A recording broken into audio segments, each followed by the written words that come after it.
Did you know where Pearl Jam played their first gig?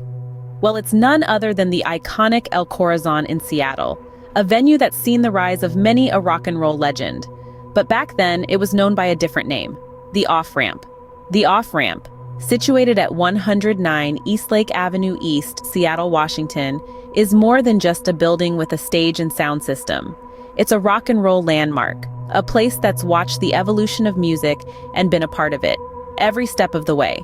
Before its transformation into El Corazon, it was the Off-Ramp, a place where bands from all around Seattle came to make their mark. And among them was a band called Mookie Blaylock, a name inspired by an NBA player. You know them now as Pearl Jam, one of the giants of the grunge era. It was here, under the dim lights and roaring crowd, that Pearl Jam performed their first gig. But they weren't the only ones to grace the stage of the Off-Ramp.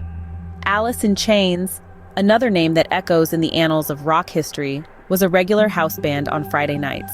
From the pulsating beats of Pearl Jam's Alive to the haunting melody of Alice in Chains' Man in the Box, these walls have heard it all.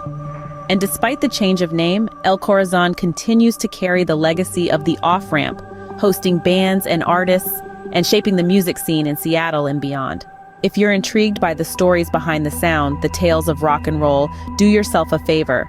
Tap that like button and hit subscribe to the Rock and Roll Roadmaps YouTube channel. Because in the world of music, there's always another tune, another tale, waiting just around the corner.